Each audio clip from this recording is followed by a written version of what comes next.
So, um, so Justin and Cody are off. We all knew that that was happening, and that's fine. So then I've got two brand new guys. Josh, who this would be his third day, was with me, and so is this brand new guy.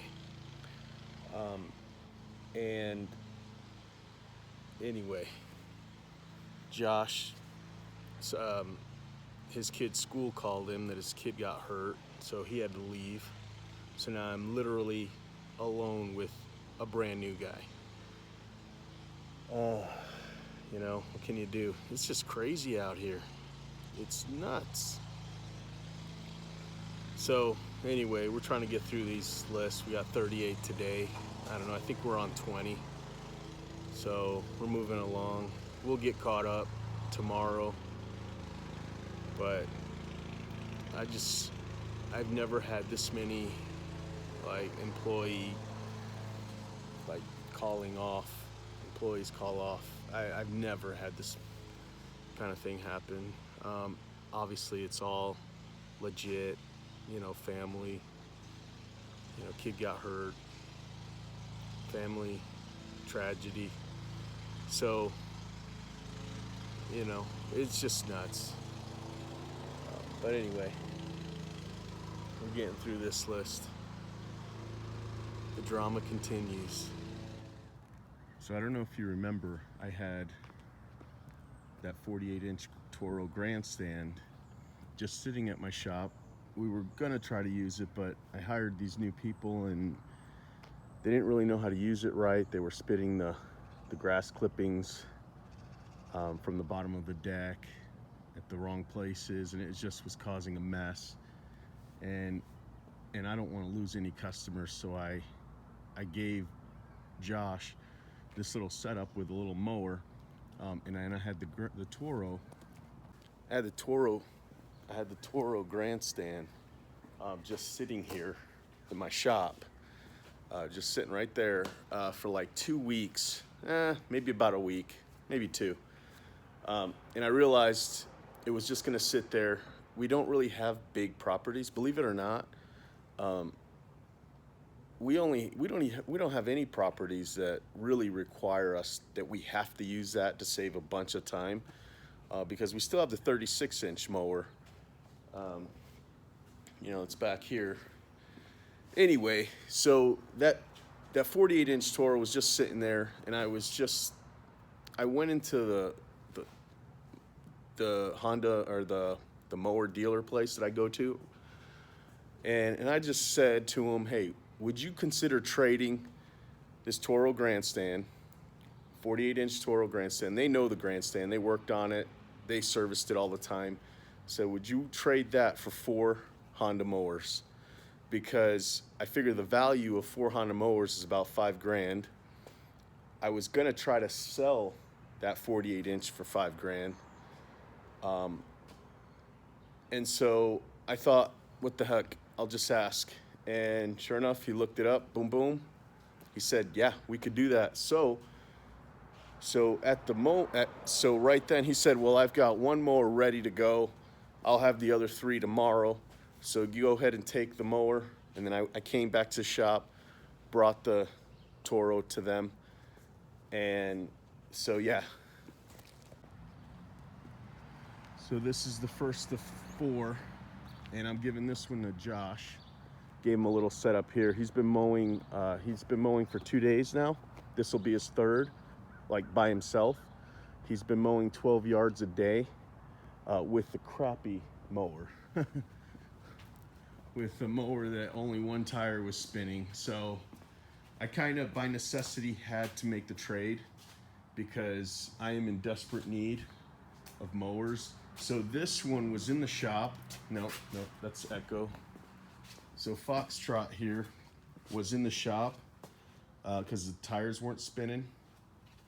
Anyway, they called me yesterday and said the transmission is dead. So they were like, honestly, it's not worth fixing. So I said, I'll go pick up the mower and use it for parts. So now I've got all the parts I probably need to get this mower back up and running. Anyway, I'm gonna have 4 brand new mowers. All these are breaking at the same time, and they're about 4 years old. I want to say 5, but I don't know for sure. 4 or 5 years old, and they're just all kind of they're having issues with the transmission now, all of them. So by necessity, I had to get new mowers. So I figured the trade would be worth it because everybody will have new mowers. I'll even have an extra mower if I do start another little route for somebody else, because I do have another guy that's close to doing it himself. I just don't know if I have enough houses now. But if we get 40 more houses, I could totally see us starting another little route.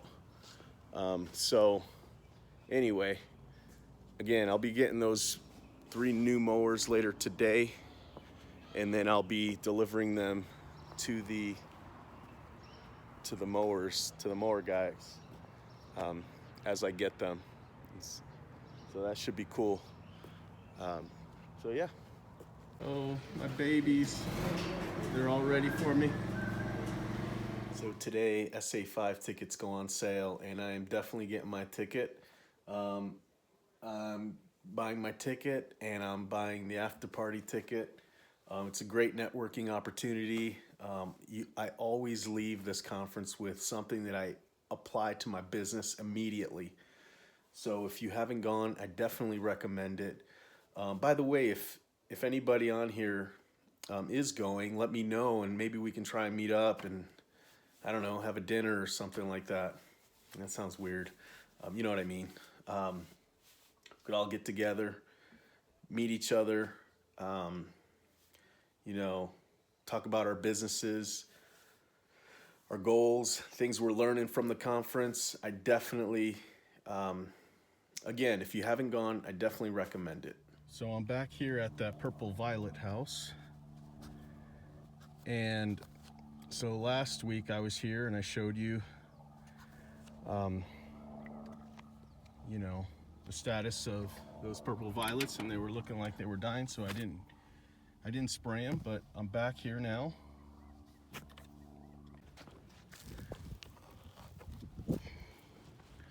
So I'm here now, and he came out and said that his lawn never looked better. So last week, and I don't mow this lawn, I just fertilize it. So last week, you know, I showed you all the purple violets that were dying. So I didn't spray, and then today was time for his regular program application for grub control. And I also have some weed killer in here as well. So there's still some purple violets in here, but for the most part, they're gonna be wiped out after today's app. So here's just your update on the lawn with purple violets. Today I got the guys doing a pretty hefty garden job.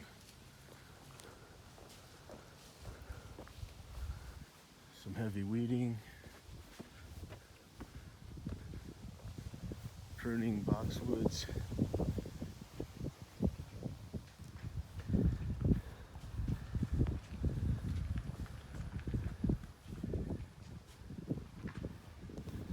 See that grass right there? Stuff like that, cleaning that.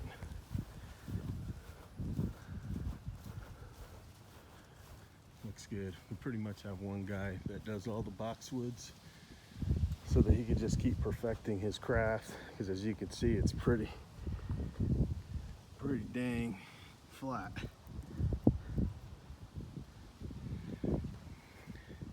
That would be Fernando. Hey Fernando, the boxwoods look good, bro. He's got his headphones on, he can't hear me. And then this was overran with weeds. They're all the way down at the tail end of it. This was all covered in weeds. They took that out. Got that end to clean up.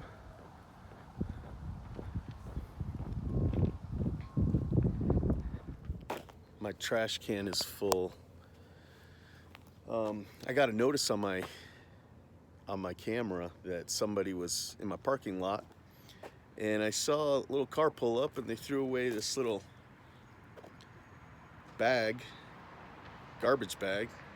I just always wondered, it's like such a small little bag.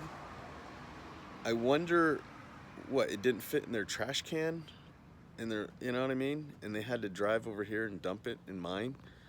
I just always think that's kind of weird.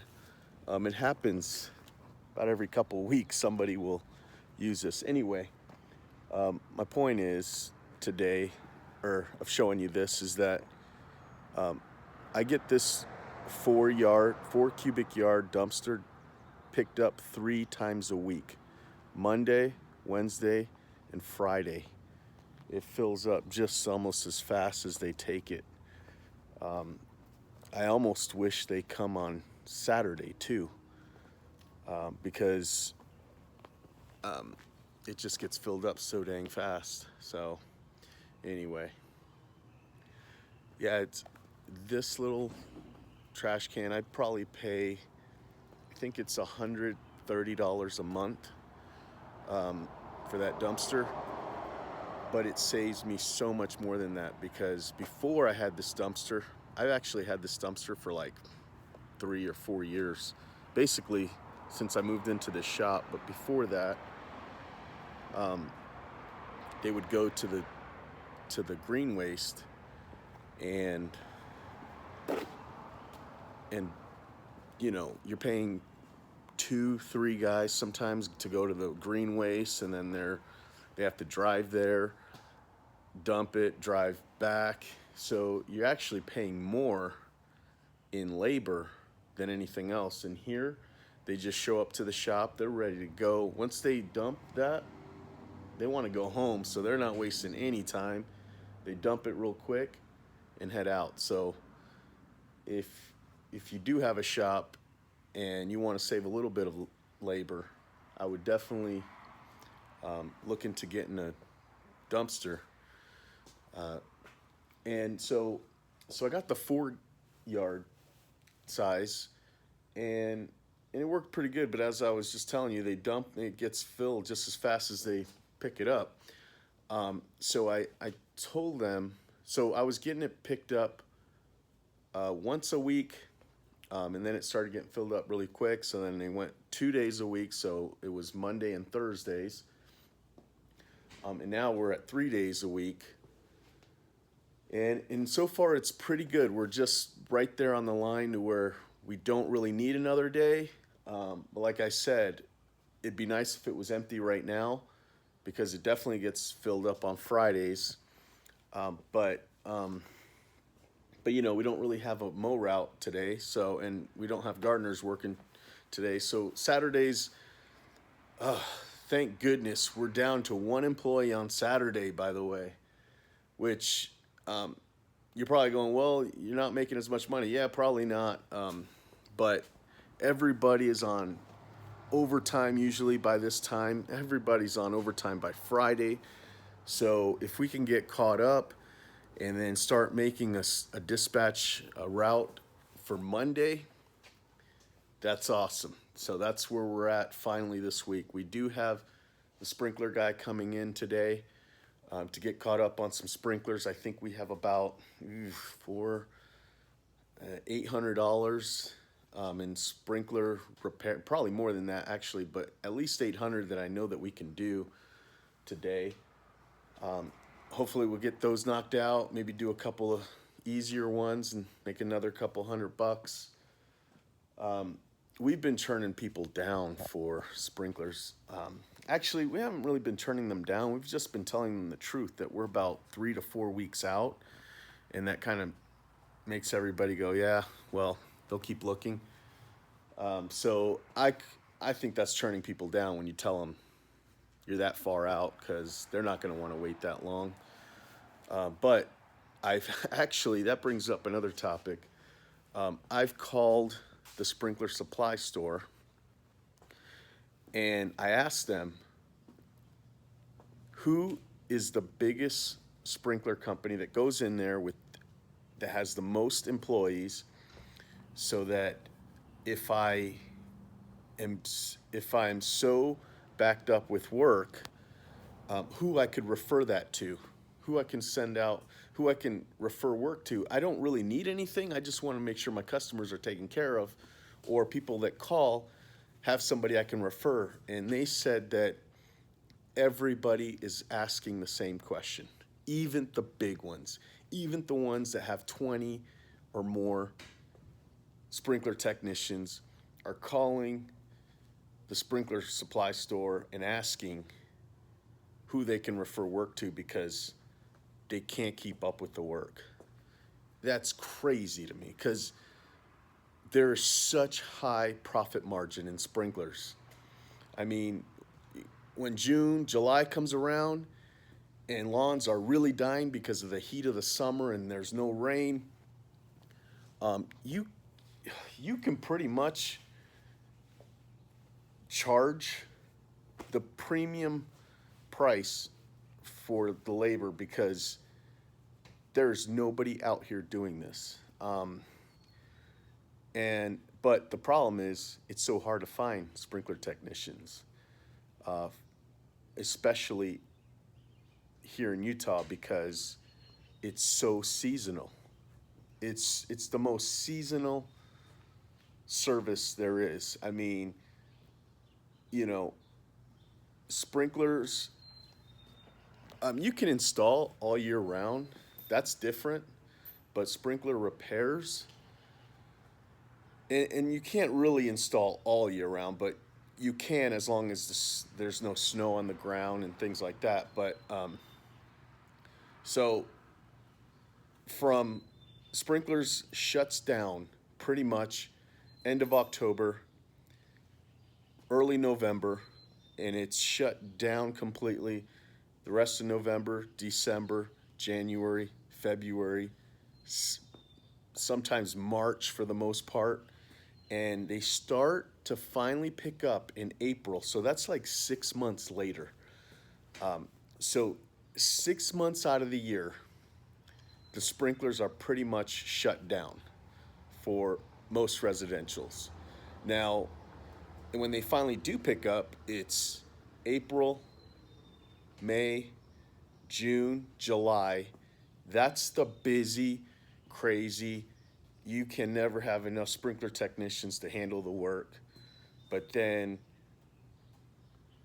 July, August, September, October, it's just slow. Because by then everybody's got their sprinklers fixed or they're just not caring at that point. It's almost the end of the season. So it's one of those services that people don't really try and get good at, try and start a business doing because it's so seasonal, unless the owner is doing it and not getting paid during those slow months, you're not. That's why it's so hard to have sprinkler techs. So here in Utah, anyway, at least that's my opinion. I don't know. I could be wrong, but I'm pretty sure that's the problem because I've tried hiring sprinkler techs and I hear the same thing. What are we going to do in the wintertime? You know, and then the other thing, and the other side of that is you do train somebody to fix sprinklers. You train them on all the hard stuff that it's hard to get experience unless you have the volume of calls coming in. And then you train them, and then they figure out they think they know how to do it, and then they want to go out and do it on their own because they realize there's pretty good money into it. And then they leave. So unless you have a good compensation plan, a good, something to make them feel comfortable and secure when winter comes, you're not going to be able to have a sprinkler tech, or at least a really good one. So that's what I've noticed, and it's kind of sad because, anyway, I shouldn't say it's kind of sad, but because that just makes competition less relevant. If you could do sprinklers out here. I mean, when the busy season comes, when like not busy season, but like June or May, which we're in May now, but in June, when companies are really full and really can't take on any more work because they're still trying to get to everybody. When somebody calls and says, hey, I got a valve problem, you can pretty much quote it over the phone and they'll say, just come do it now. And you can do that. So I've got Justin here. Gonna do sprinklers. There he is. As reliable as the sun will shine today. Let's see, is he on time? Yeah, a couple minutes early too. Anyway, so he's gonna go out and do some sprinklers. Justin, you ready to do sprinklers? Yeah. Look at that enthusiasm.